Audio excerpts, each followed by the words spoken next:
mudah-mudahan bibarakati sahibul haul. Tidaklah kita keluar dari tempat ini kecuali semua dosa kita diampuni oleh Allah. Yang sakit Allah angkat penyakitnya. Allah sehatkan badannya. Semua yang hadir dilapangkan rezekinya. Digabul hajat-hajatnya. Amin ya rabbal alamin. Ahibahil kiram, alhamdulillah. Pada malam hari ini kita sama-sama berkumpul. Tidak lain dan tidak bukan dalam rangka merayakan haul.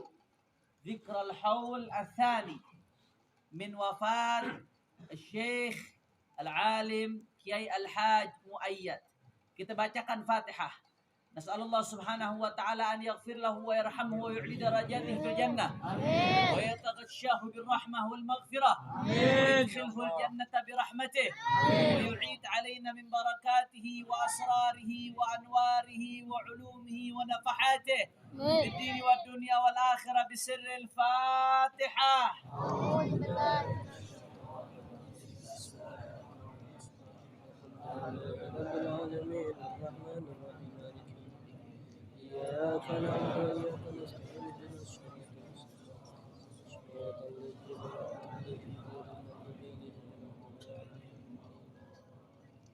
Ahibahil kiram, alhamdulillah.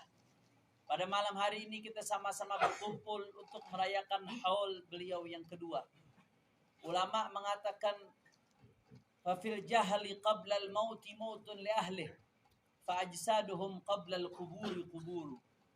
Dalam syair lain disebutkan oleh Imam Ali bin Abi Thalib karramallahu wajhah, fafuz bil ilmi ta'ish bihi hayyan bihi abada, an-nasu mauta wa ahlul ilmi ahya'u. Di dalam satu syair disebutkan yang tadi pertama saya baca, fafil jahli qabla al-mauti mautun li ahli. Manakala seseorang hidup dengan kebodohan, qabla al-mauti mautun li ahli, maka sebelum mati dia sudah mati, saudara.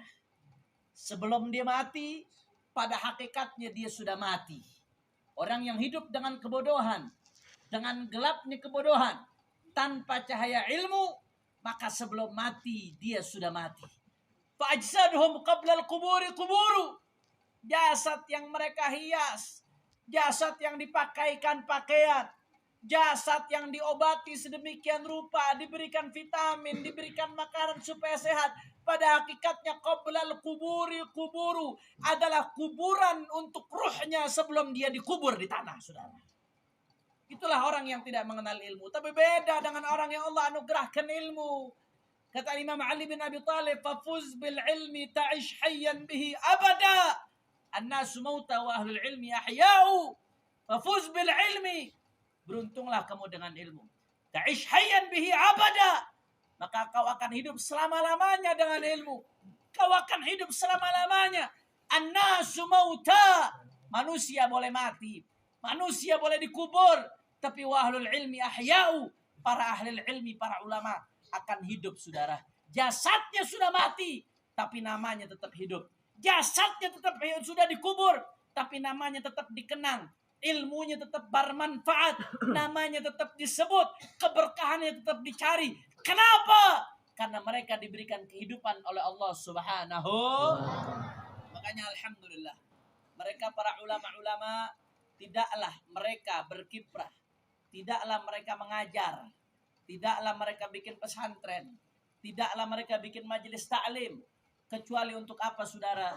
Tujuannya tidak lain dan tidak bukan lida'watil makhluk ilal khaliq, untuk mengajak makhluk kepada khaliq, untuk mengajak lida'watil abd ilallah, untuk mengajak hamba kepada Allah Subhanahu wa ta'ala. La wallahi, demi Allah, kalau bukan untuk mengajak kepada Allah, kita nggak butuh la ilal ma'had, nggak butuh pesantren, wala ilal majalis, nggak butuh majelis ta'lim, wala ilal muassasat, wala ilal madaris. Kita nggak butuh yayasan-yayasan, nggak butuh madrasah, kalau bukan menjadi wasilah perantara untuk mengajak orang kepada Allah Subhanahu wa ta'ala, saudara. Mengajak orang kepada Allah, kepada Rasulullah, bukan kepada dirinya, bukan kepada ketokohannya, bukan kepada kelompoknya, bukan kepada golongannya, bukan kepada manusia, tapi mengajak orang kepada Allah Subhanahu. Jadi itu, saudara. Apapun modelnya, apapun metodenya, apapun bentuknya, tujuannya adalah mengajak orang kepada Allah Subhanahu. Makanya saya jadi teringat, kita ngaji sedikit malam hari ini. Saya jadi teringat, saudara, Abuya Sayyid Muhammad bin Ali bin Abbas Al-Maliki rahimahullah rahmatul abrar. Seorang ulama besar di Makkah Al-Mukarramah. Syekhu syukhina, guru dari guru-guru kami. Beliau adalah guru dari imam besar Sayyidil Walid Al-Habib Rizik Syihab. Beliau juga guru dari guru kami Al-Habib Hamid Al-Nagib bin Syekh Abu Bakar bin Salim. Beliau juga guru dari Kiai Haji Maimun Zubair dan ulama-ulama besar lainnya, saudara. Seorang muhaddis, seorang allamah, imam ahli sunnati wal jamaati fi asrih. Saudara, Abuya Sayyid Muhammad bin Ali bin Abbas Al-Maliki punya kitab bicara soal dakwah kepada Allah. Beliau punya kitab yang judulnya Al-Qudwatul Hasanah fi Da'wati ilallah. Al-Qudwatul Hasanah, suri tauladan yang baik fi Da'wati ilallah, untuk mengajak kepada Allah Subhanahu. Di kitab tersebut, saudara, beliau panjang lebar dari awal sampai akhir menjelaskan bagaimana pentingnya dalam dakwah kita meniru metodenya Sayyiduna Muhammad sallallahu alaihi wasallam. Karena kalau tidak meniru caranya Rasulullah, dakwah kita nggak akan pernah berhasil, saudara. Nggak akan pernah sukses. Tiruan yang sebenar-benarnya, panutan yang sebenar-benarnya adalah baginda Nabi besar Muhammad. Nah, di antara yang beliau bahas di kitab ini, saudara, Abuya Sayyid Muhammad membahas, di antara yang beliau bahas, kata beliau, ini yang penting untuk dipahami di zaman sekarang. Wa min ahammi asbabi tahyati da'wati ilallah at-tarbiyatul amaliyah li ikhrajil alimid da'i al-ghayur.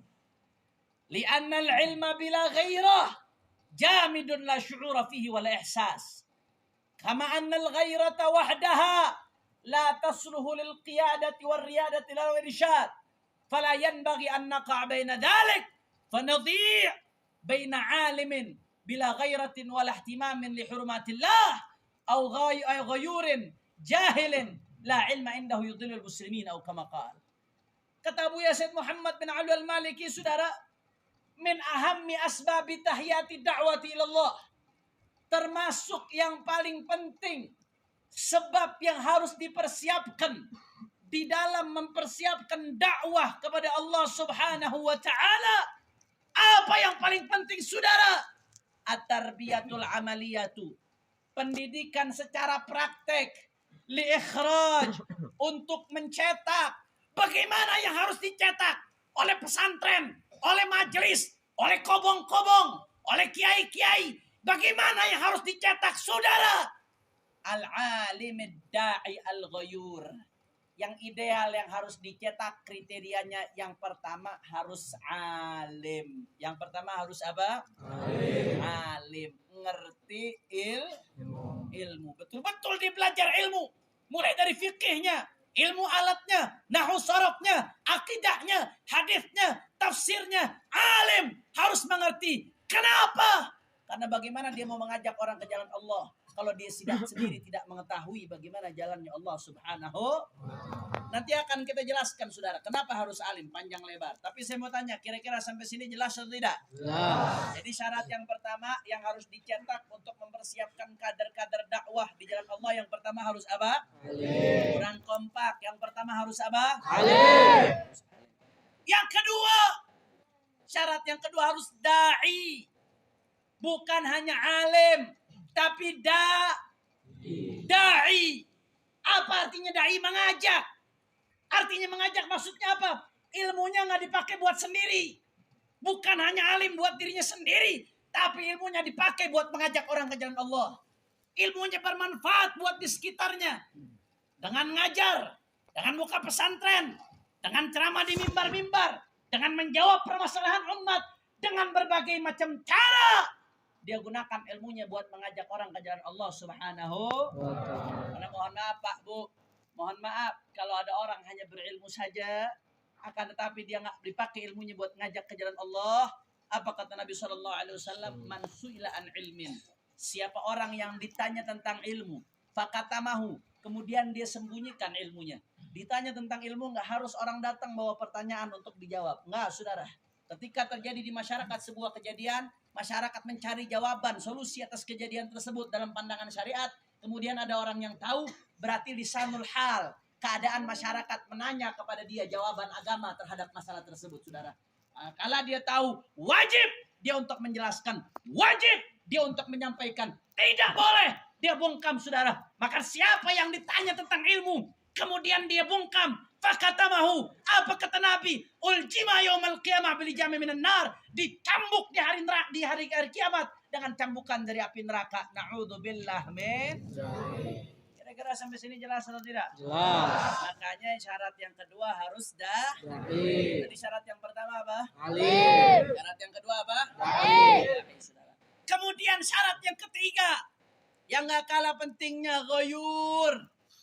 Alim da'i saja gak cukup, tapi harus ghoyur. Yang ketiga syaratnya apa? Ghoyur. Ghoyur itu sigat mubalaghah dari ghairah, wazannya fa'ul. Sigat mubalaghah artinya apa? Betul-betul punya ghairah, punya kecemburuan terhadap agama. Ilmunya nggak hanya buat kepentingan pribadi, tidak hanya buat mencari kesenangan dunia, tapi ilmunya dipakai buat memperjuangkan di jalan Allah. Karena orang kalau berilmu tapi tidak punya kecemburuan terhadap agama, tidak punya semangat berjuang, akhirnya ilmunya dipakai buat beli dunia. Na'udzubillah min. Nanti akan kita jelaskan, saudara. Kenapa harus alim dan ghayyur? Kenapa harus alim dan punya kecemburuan, punya semangat berjuang? Sebelum saya lanjutkan ke alasan yang disebutkan oleh Abuya. Ini udah 9:30 ini. Kira-kira jamaah masih semangat atau tidak? Orang keempat, jamaah pecinta jangan muayyad masih semangat atau tidak? Orang kencang masih semangat atau tidak? Semangat. Siap ngaji? Siap. Siap nuntut ilmu? Siap. Siap dengarkan ilmu bermanfaat? Siap. Takbir! Allah. Dengar semangatnya, angkat tangannya. Takbir! Allah. Takbir! Allah. Sallu ala nabi. Allahumma Barik alaih wa ala alihi wa ashabihi. Saudara, kenapa tadi harus alim ghayyur? Abu Yazid Muhammad bin Ali Maliki melanjutkan, li'anna al-ilma bila ghairah jamidun la syu'ura fihi wa la ihsas. Karena orang kalau berilmu saja tapi enggak punya ghairah, orang berilmu saja tapi tidak ghayyur, tidak punya ghairah. Kenapa? Jamid, dingin, kaku, tidak peka, la syu'ura fihi wa la ihsas. Dia enggak peduli dengan yang di sekitarnya, saudara.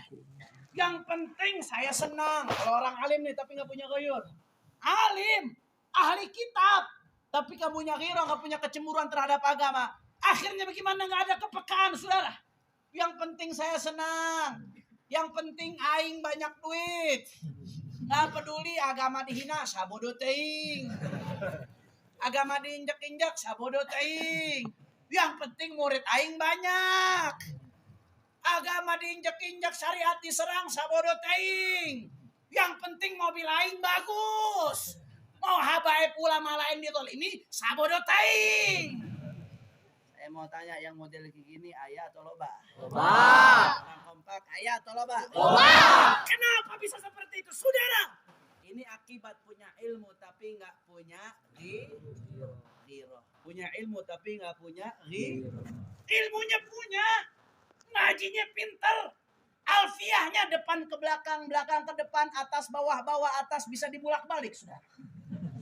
Alim tapi nggak punya ghairah, nggak punya kecemburuan kepada agama, ilmunya dijadikan alat untuk membeli dunia, saudara. Na'udzubillah min. Ini yang dikhawatirkan oleh Nabi Muhammad sallallahu alaihi wasallam. Apa kata Nabi sallallahu alaihi wasallam, saudara? Kata Nabi, wailun li ummati min ulama'is su' الذين يتخذون هذا العلم تجارة يبيعونها لأمرائهم ما أربح الله تجارتهم. Saya sering bawakan hadis ini. Wailun li ummati min ulama isu. Celaka umatku dari ulama isu. Siapa itu ulama isu ya Rasulullah? Alladzina yattakhiduna hadzal ilma tijaratan. Mereka ulama isu adalah mereka yang menjadikan ilmu Rasulullah ini sebagai tijaratan, sebagai barang dagangan. Barang dagangan dijual ke siapa? Ya bi'unaha li umaraihim. Barang dagangan yang dijual kepada penguasa. Ma'arbahallah tijaratahum. Kata Nabi, tidak akan untung perdagangannya, saudara. Kenapa bisa seperti ini? Sekali lagi saya katakan tadi, karena punya ilmu tapi nggak punya ghirah.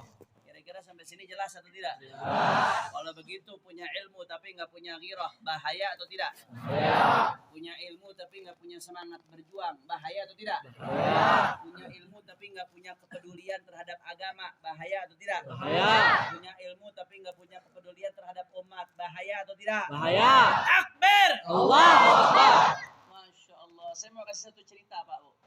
Ada satu cerita menarik terkait ilmu dan ghirah. Diceritakan oleh seorang ulama besar, yaitu Al-Imam Tajuddin Abdul Wahhab bin Taqiyuddin Ali bin Abdul Kafi As-Subki. Beliau ini ulama besar dari madhab Syafi'i. Tajuddin Abdul Wahhab bin Taqiyuddin Ali bin Abdul Kafi As-Subki punya kitab, beliau sahibu kitab Jam'il Jawami'. Beliau punya kitab lain yang judulnya Tabaqat Syafi'iyah Al-Kubra. Di dalam kitab tersebut beliau cerita tentang biografi ayahnya salah satunya, yaitu Al-Imam Taqiyuddin Ali bin Abdul Kafi As-Subki. Ini keluarga ulama besar, dari kakek, anak, cucu, ulama-ulama besar semua. Mudah-mudahan insya Allah cucu-cucu keluarga besar keturunan ajangan muayyad dijadikan ulama-ulama. Amin. Ayahnya, amin ya rabbal alamin. Saudara, beliau cerita.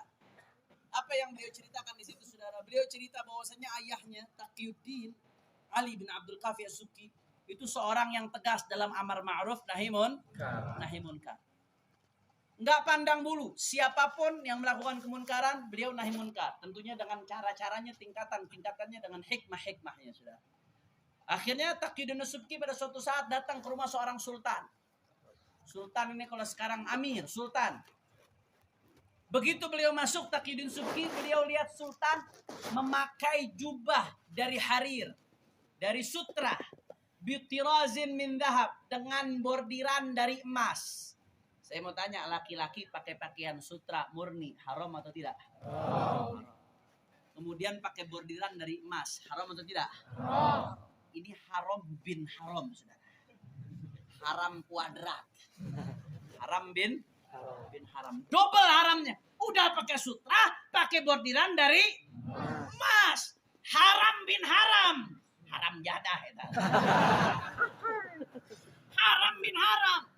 Akhirnya apa yang terjadi, saudara? Imam Subki begitu lihat ini sultan pakai pakaian seperti itu, disamperin sama Imam Subki. Imam Subki dengan hikmahnya, dengan bijak, beliau sampaikan kepada sultan, wahai sultan, bukankah di pasar Baghdad ada pakaian dari kain suf yang lebih indah dari pakaianmu ini? Kenapa kau tidak pakai yang lebih indah? Itu harusnya kau pakai, itu pakaian lebih indah dari pakaianmu ini. Bukankah di kain Baghdad ada kain dengan ukiran yang lebih indah dari ukiran emasmu ini? Kenapa kau tidak pakai itu padahal itu lebih indah? Kenapa kau justru pakai sutra dan ukiran emas? Bukankah bordiran emas ini haram dan sutra ini haram sehingga kau mendapat murka padahal masih ada yang lebih indah? Buat apa ada pakai yang lebih jelek tapi dapat murka dari Allah? Saya mau tanya Imam Subki, ngasih nasihatnya di sini, indah atau tidak? Indah. Bijak atau tidak? Bijak. Bagus atau tidak? Bagus. Bagus, saudara. Makanya sultan dan Imam Subki haibah, punya wibawa karena beliau ikhlas. Beliau nggak pernah nyari duit dari penguasa, ikhlas, punya wibawa omongannya, saudara. Akhirnya apa yang terjadi? Mendengar omongan Imam Subki tersebut, saudara, itu sultan langsung dia lepas jubahnya dari sutra, kemudian dia dengan bordiran dari emas tadi, saudara, dengan bordiran dari emas dia lepas. Detik itu dia nyatakan, pada detik ini saya bertaubat kepada Allah Subhanahu. Sampai sini ceritanya bagus atau tidak? Bagus. Indah atau tidak? Indah. Tunggu dulu, ulama amplop belum datang ini. Jadi episodenya masih indah sampai sini, episode pertama. Datanglah episode kedua. Ada ulama yang imanuhum amplopihim. Datanglah kucul-kucul ke Imam Subki. Bukan ke Imam Subki, ke sultan tadi. Padahal sultannya udah tobat pakai pakaian sutra dengan bordiran dari emas. Datang dia ke Imam Subki, ke sultan. Ke sultan, saudara, dia datang. Apa dia katakan kepada sultan, saudara? Keesokan harinya, wahai sultan, Ini ulama amplop nih, Wahai sultan, kenapa kau lepas pakaian dari sutra tersebut dengan bordiran dari emas? Bukankah pakaian tersebut bagus? Kalau dikatakan haram, kata dia, bukankah menurut Imam Fulan dalam kitab Fulan itu sutra diperbolehkan untuk laki-laki? Masya Allah, ulama amplop pakai kitab juga ngebelainnya, saudara. Pakai kitab. Bukankah di kitab A, menurut ulama A, itu bordiran dari emas diperbolehkan buat laki-laki? Kenapa kau lepas? Pakai kitab, saudara. Jadi jangan kaget. Kalau zaman sekarang, tahu-tahu ada ulama amplop yang belain kemunkaran pakai kitab, jangan kaget, saudara. Mbah-mbahnya model gini udah ada, saudara. Jangan kaget. Bela kemunkaran pakai kitab. Dulu ada Ahok, kita umat Islam lagi ngelawan Ahok, betul? Tahu-tahu ada yang Basul Masail ngebolehkan umat Islam milih Ahok, saudara. Ada yang Basul Masail. Ibaratnya pakai kitab. Jangan kaget. Udah ada yang model begitu. Kemarin rame di Lombok. Ada dukun. Dukun jadi pawang hujan. Tahu. Yang katanya di langit ada AC-nya. Dia punya remote langit AC. Dukun jadi pawang hujan. Orang setting, kita orang setting. Kalau pawang hujan pakai zikir boleh, ada amalan-amalannya. Itu pun nggak menentukan, tetap dikembalikan kepada Allah Subhanahu wa Ta'ala. Mohon kepada Allah supaya hujannya ditahan atau dipindahkan ke tempat lain. Itu ada. Tapi ini dukun, saudara. Jadi pawang hujan di event internasional, masuk TV disorot dunia, orang bule ketawa, saudara. Orang bule ketawa ngeliatnya. Orang bule heran. Di Indonesia dibela pakai Basul Masail, saudara. Siapa yang bela pakai Basul Masail? Siapa? Ulama. Masya Allah. Apa ini, saudara? Jadi nggak kaget. Kalau yang model-model begini kemunkaran dibela pakai kitab, pakai ibarat kitab, pakai kitab kuning. Nggak kaget. Dari dulu yang model seperti ini sudah ada. Saudara. Dia datang ulama amplop ke sultan. Dia katakan, "Hei sultan, sesungguhnya Subki bukan ingin menasihatimu. Tapi sesungguhnya Subki, dia ingin mempermalukanmu di depan rakyatmu. Sengaja dia bilang kamu pakai haram. Karena dia ingin mempermalukanmu depan rakyatnya." Saudara, itu sultan begitu dengar hal tersebut. Apa yang dilakukan oleh sultan, saudara?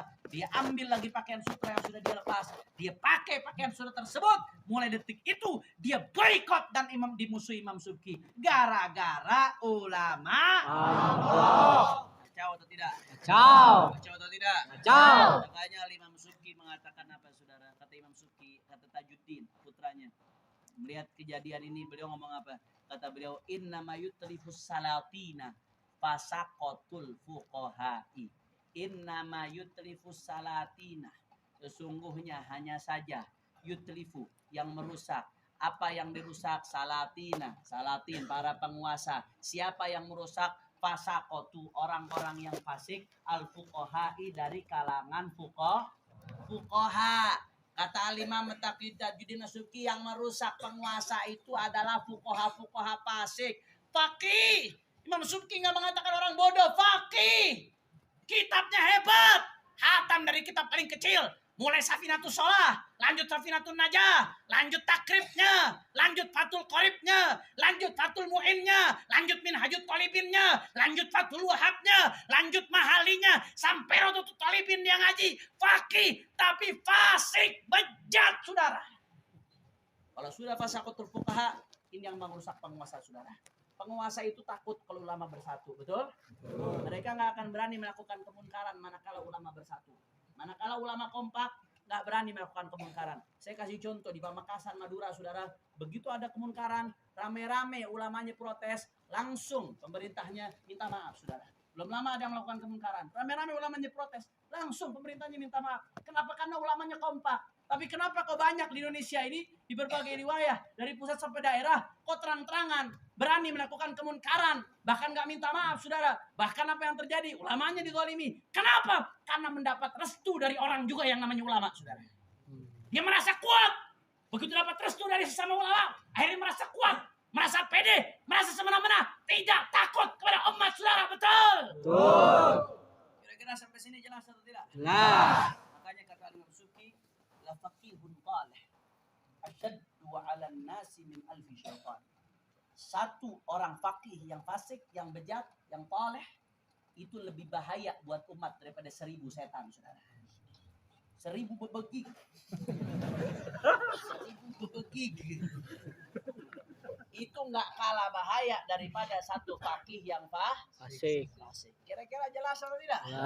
Jelas atau tidak? Jelas. Makanya kalau begitu saya mau tanya, kalau begitu ilmu tanpa ghirah bahaya atau tidak? Bahaya. Sekali lagi, ilmu tapi nggak punya ghirah bahaya atau tidak? Bahaya. Ilmu tapi tanpa semangat bela agama bahaya atau tidak? Bahaya. Ilmu tanpa kepedulian terhadap umat bahaya atau tidak? Bahaya. Ilmu tanpa kepedulian terhadap agama bahaya atau tidak? Bahaya. Siap meningkatkan semangat beragama. Siap. Siap meningkatkan ghirah beragama. Siap. Siap bersama ulama-ulama yang punya ghirah. Siap. Takbir. Allahu Akbar. Sallu ala nabi. Allahu. Jam seberapa? Jam setengah 10 lewat. Lanjut atau jangan? Lanjut. Ini kalau di Jakarta jam segini bencong baru dandan. Orang Bogor lanjut atau tidak? Lanjut. Masih semangat? Semangat. Yakin? Yakin. Allahumma shalli ala Muhammad. Allahumma Allahumma shalli ala Muhammad. Allahumma shalli alaihi. Saudara, begitu pula sebaliknya. Ilmu tanpa ghirah bahaya. Dan sebaliknya ghirah tanpa ilmu juga bahaya. Cuma modal semangat saja, cuma modal kecemburuan saja terhadap agama, kama annal ghairata wahdaha, kata Abu Sayyid Muhammad bin Al-Maliki, la tasluhu riyadati wal qiyadati wal irsyad. Sebagaimana ghirah saja tanpa ilmu nggak pantas untuk diikuti, nggak pantas untuk memimpin. Kenapa? Karena orang kalau modal semangat saja tanpa agama, yufsidu aktsaru mimma yuslih, lebih banyak merusak dari memperbaiki. Jelas atau tidak? Jelas. Jelas atau tidak? Hati-hati, saudara, bahaya. Orang modal semangat tapi tanpa ilmu bahaya. Rusak, saudara, rusak. Modal semangat, modal cemburu terhadap agama tanpa ilmu, rusak, bahaya, saudara. Apa contohnya? Contohnya tuh mereka-mereka yang direkrut jadi teroris. Akhirnya nggak ada angin, nggak ada hujan, mengikat bom bunuh diri di badannya. Dia datang ke gereja di wilayah Muslim yang damai, yang nggak ada perang, saudara. Dia datang ke gereja, dia ledakkan badannya di gereja dengan dalil jihad, dengan dalil pengen mati syahid. Saudara, yang seperti itu bukan jihad tapi jahat, betul? Betul. Yang seperti itu bukan mati syahid tapi mati sangit, betul? Betul. Kenapa saya katakan demikian? Saudara, jangankan dalam keadaan damai, jangankan di negeri damai, saudara, keadaan perang sekalipun, di perang Mu'tah, Nabi Shallallahu Alaihi Wasallam ketika ngirim pasukan, sebelum Nabi kirim pasukannya untuk berperang Mu'tah, apa pesan Nabi Shallallahu Alaihi Wasallam?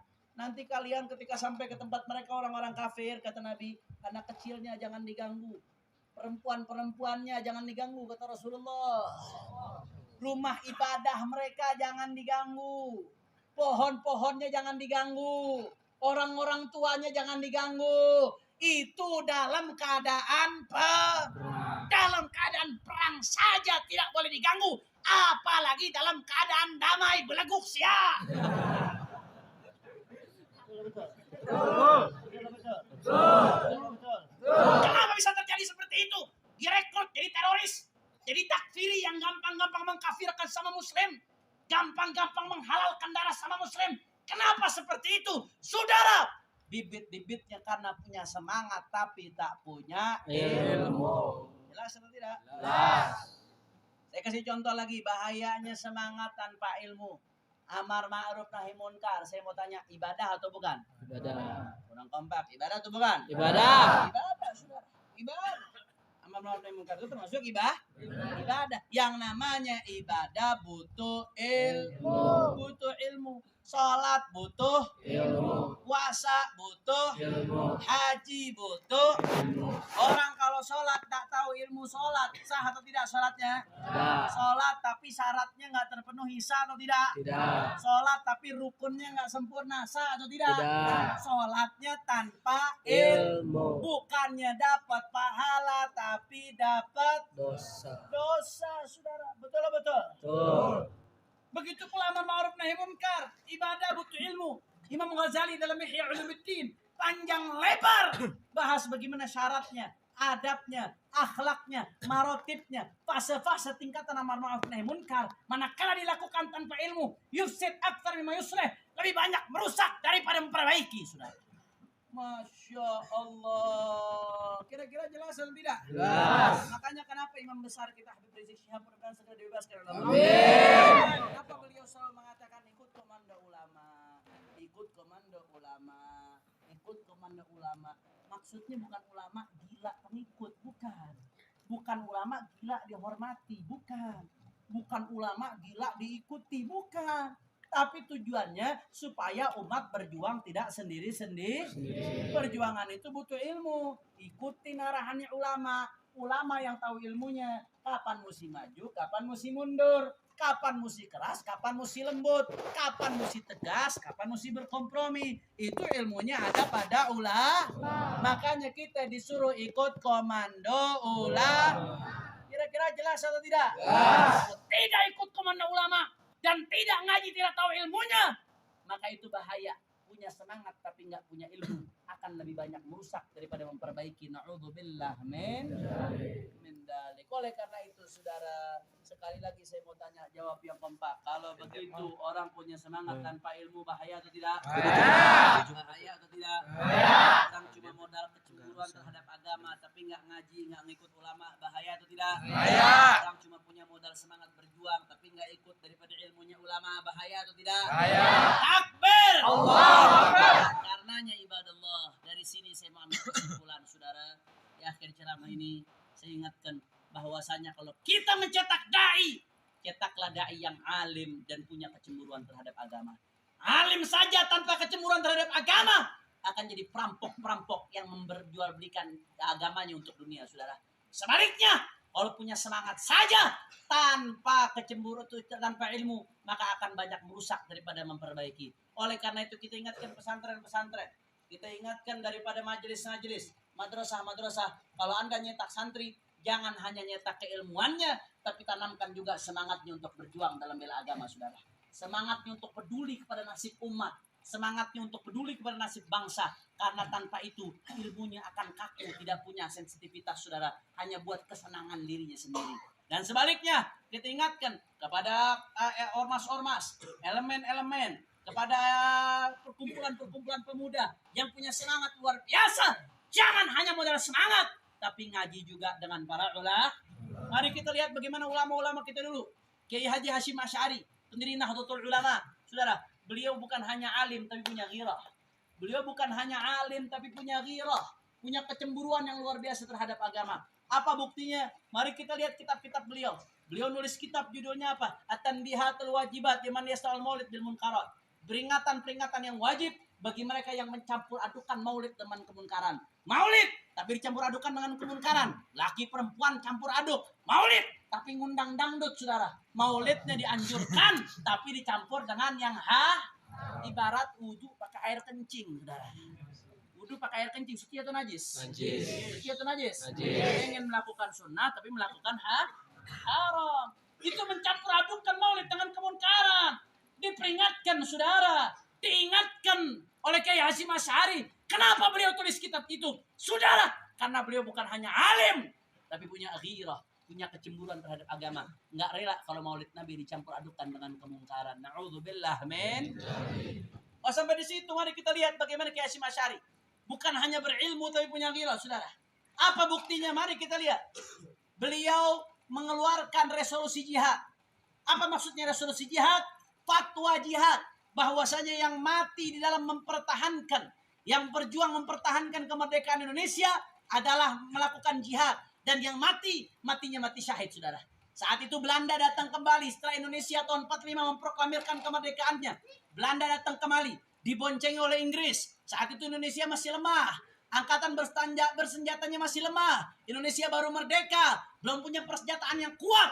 Inggris, Belanda datang kembali, Pak, untuk membonceng daripada Indonesia supaya kembali jatuh ke Belanda dan Inggris. Akhirnya apa yang terjadi? Kiai Hasyim Asy'ari mengeluarkan fatwa resolusi jihad supaya berjuang di jalan Allah, membela agama. Siapa yang bela negara, dia dalam jihad fisabilillah. Siapa yang mati syahid, saudara. Gara-gara resolusi jihad Kiai Hasyim Asy'ari, apa yang terjadi? Ulama-ulama, kiai-kiai, santri-santri, umat Islam rame-rame turun ke Surabaya, saudara. Mereka bertempur lawan Belanda, lawan Inggris. Pertempuran sengit. Akhirnya apa yang terjadi? Belanda kalah, Belanda mundur. Kemerdekaan Indonesia berhasil dipertahankan sampai detik ini, saudara.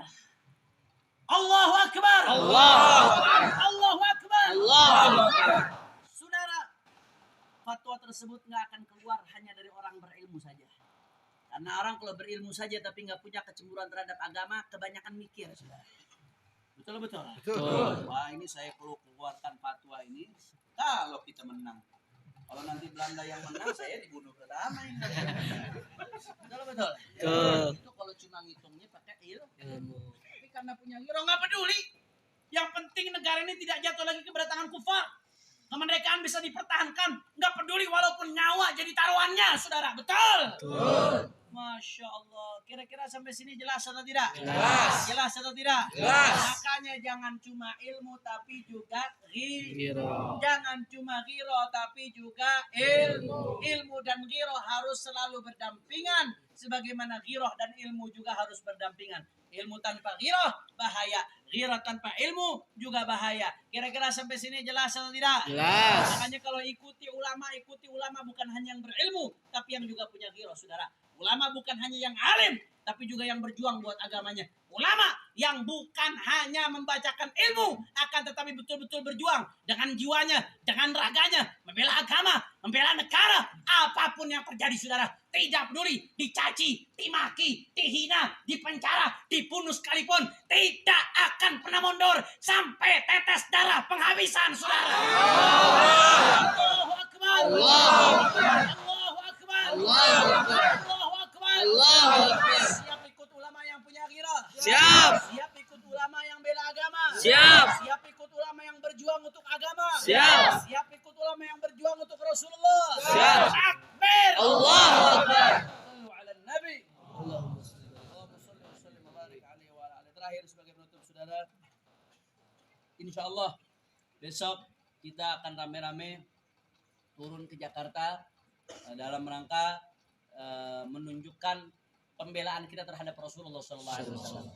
Itu kita akan demonstrasi di depan kedutaan besar India. Karena di India ada jubir salah satu partai yang dengan sengaja terang-terangan menghina Rasulullah. Yang perempuan, ada juga satu yang laki menghina Sayyidatuna Aisyah radhiyallahu taala anha. Kita nggak terima, saudara. Saya mau tanya, umat Islam, Rasulullah dihina terima atau tidak? Rasulullah dihina terima atau tidak? Bukan hanya di Indonesia, di berbagai negara telah melakukan protes, saudara. Kuwait sudah melakukan protesnya, Qatar melakukan protesnya, Saudi melakukan protesnya, saudara. Begitu juga negara-negara lainnya. Al-Azharus Syarif melakukan protesnya. Hayy Umar bin Hafid menyampaikan ungkapan kecamannya, saudara. Begitu pula Syekh Mufti Oman, Syekh Khalili juga melakukan protesnya. Berbagai belahan dunia melakukan protesnya, saudara. Makanya, saudara, insya Allah kita besok sama-sama kumpul, insya Allah, di depan kedutaan besar India sebagai bukti kesetiaan kita dan pembelaan kita kepada Rasulullah Sallallahu Alaihi Wasallam. Saya mau tanya sekali lagi, orang Bogor, kira-kira Rasulullah dihina terima atau tidak? Tidak. Rasulullah dicela terima atau tidak? Tidak. Kita minta pemerintah India untuk menghukum penghinaan Nabi tersebut dengan setegas-tegasnya. Setuju? Setuju. Setuju? Setuju. Kita minta India jangan rasis. Setuju? Setuju. Kita minta India jangan fasis. Setuju? Setuju. Kita minta India menghormati umat Islam sebagai salah satu agama yang paling banyak pengikutnya di India, saudara. Penduduk India memang lebih dari 200 juta, saudara. Lebih dari 1 miliar penduduk India. Tapi umat Islam di sana juga jumlahnya lebih dari 100 juta, saudara. Walaupun bukan yang paling banyak, tapi di antara yang paling banyak. Kita minta India hormati umat Islam yang ada di sana. Pemerintah India ayomi umat Islam yang ada di sana. Dan pemerintah India juga hormati umat Islam yang ada di seluruh dunia. Karena kalau Rasulullah dihina, saudara, urusannya bukan sama orang India, tapi sama orang Bogor juga berurusan, saudara. Betul? Betul. Betul. Berkaitan dengan Rasulullah, bukan hanya satu negara, bukan hanya satu bangsa, tapi seluruh umat Islam di dunia akan bangkit untuk membela Rasulullah Sallallahu Alaihi Wasallam. Makanya saya mau tanya sekali lagi, siap kita bela Rasulullah? Siap. Siap kita perjuangkan Rasulullah? Siap. Siap kita bangkit untuk Rasulullah? Siap. Takbir. Allahu Akbar. Takbir. Allahu Akbar. Nabi. Dan terakhir saya minta doa. Mudah-mudahan guru kita, imam besar kita Sayyidul Walid Muhammad Rizki bin Husain Syihab segera dibebaskan. Amin. Amin. Kita minta juga mudah-mudahan orang-orang yang berniat zalim untuk beliau dan para ulama-ulama yang lain mudah-mudahan diberikan hidayah oleh Allah. Amin. Allah takdirkan enggak akan dapat hidayah, mudah-mudahan dihancurkan oleh Allah. Amin. Indonesia dijaga oleh Allah. Amin. Ulama kita yang lainnya, tokoh-tokoh yang lainnya diberikan kemenangan oleh Allah. Amin. Bahar, Haji Munarman dan lain-lain diberikan kemenangan oleh Allah. Amin. Kita minta juga mudah-mudahan 6 syuhada Allah terima mereka sebagai syuhada. Amin. Sebagai syuhada ul akhirah. Amin. Syafaat untuk keluarganya. Amin. Siapapun yang menumpahkan darah muslim bighairi haq di negeri ini mudah-mudahan dihancurkan oleh Allah. Amin. Dihancurkan oleh Allah. Amin. Hadhihi niyyah wa likulli niyyah salihah jami'ah syamilah fid dunya khair dunya wal akhirah. Qum ila ruh kayal hajat jangan muayyad. Walid Abdurrahman Malatos walidina walidikum wa amwatina wa amwatikum wa amwatil muslimin wal jami'. Allah yataghasham rahman maghfir sirrul Fatihah. A'udzu billahi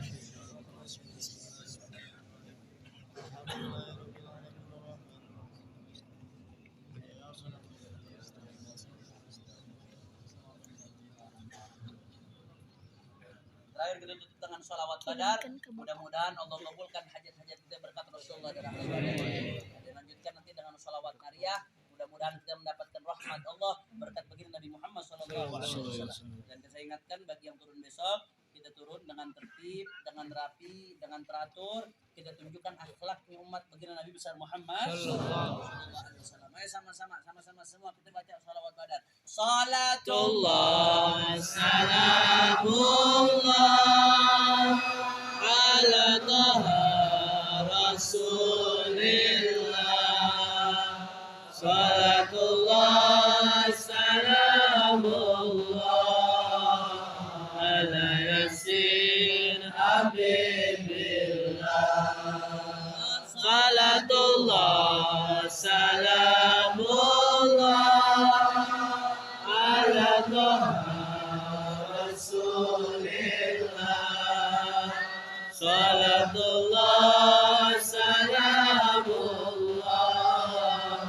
ala yasin habibillah. Angkat tangan semua. Tawasana bismillah bil hadi rasulillah. Tawasana bismillah wa bil hadi rasulillah wa kulli mujahidin lillah bi alil badri ya Allah. Salatullah salamullah ala taha